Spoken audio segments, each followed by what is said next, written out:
Resonance structures. To understand the concept of resonance, consider ozone molecule O3. Two different Lewis structures are possible for ozone. The single bond can be shown between the first and the second oxygen, or the single bond can be shown between the first and the third oxygen. Similar is the case of double bond. You can show it either between the first and the second oxygen or the first and the third oxygen. So two different Lewis structures are possible for ozone. Hence, the ozone molecule is taken as a resonance hybrid of the two different Lewis structures possible. The different Lewis structures are called as the canonical structures, and the actual ozone molecule is taken as the resonance hybrid of the various canonical structures possible.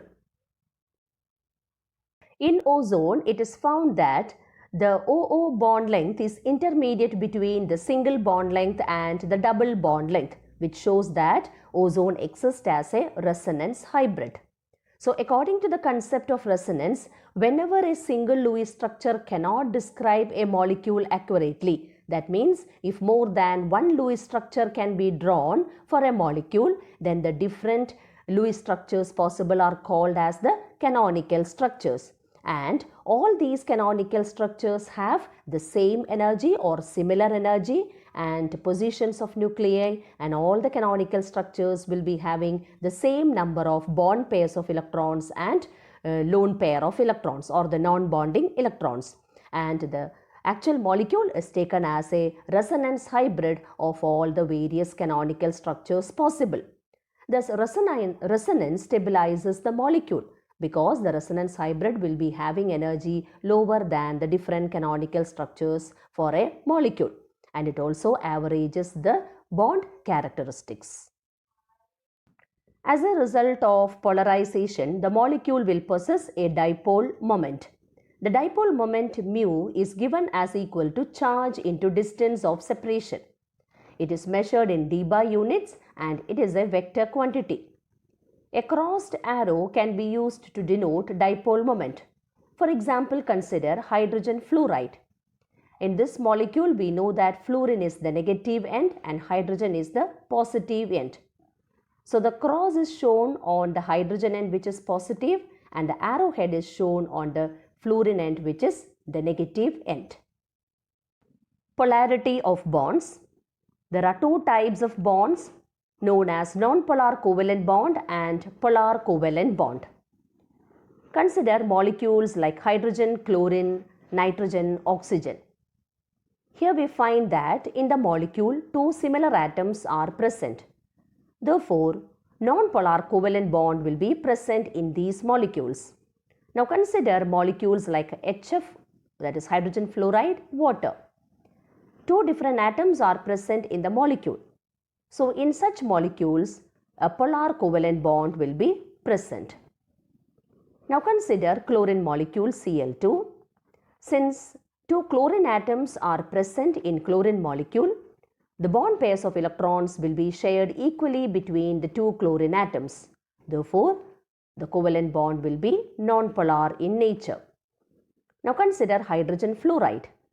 Since two different atoms are present in hydrogen fluoride, and since fluorine is more electronegative than hydrogen, the bond pairs of electrons will be attracted more towards fluorine.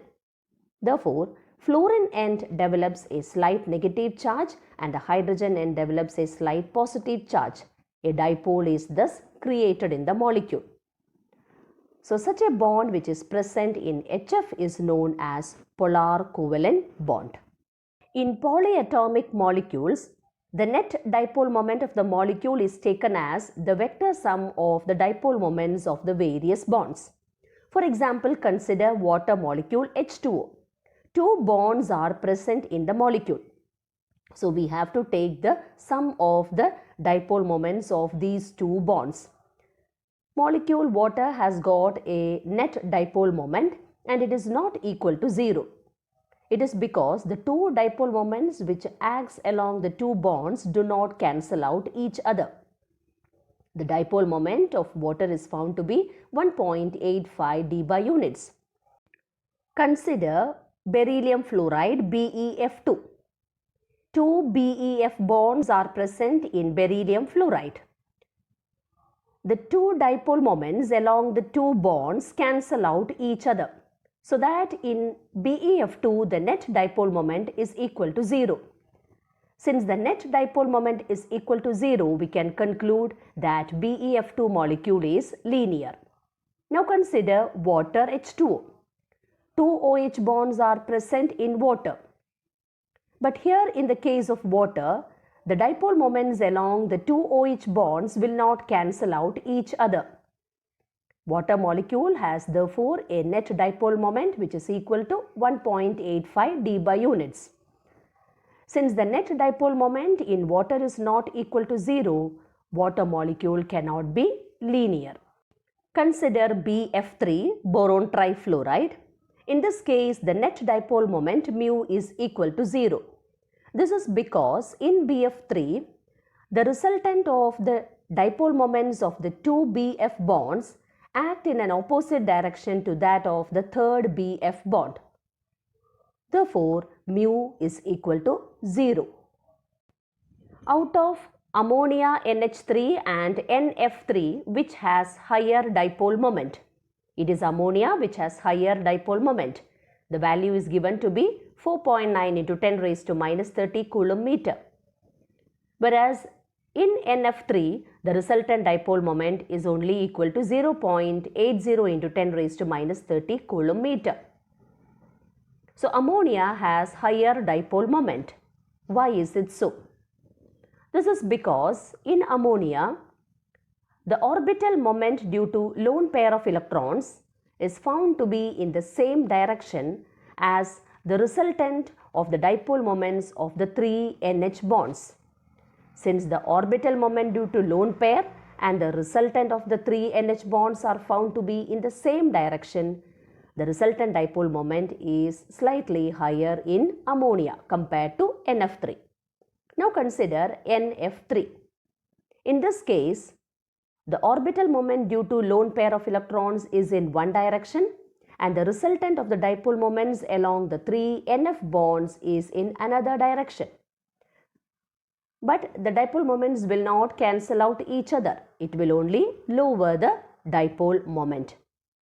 Since the orbital moment due to lone pair act in one direction and the resultant of the dipole moments along the three NF bonds act in another direction or in opposite direction, the resultant dipole moment in NF3 is lower compared to NH3.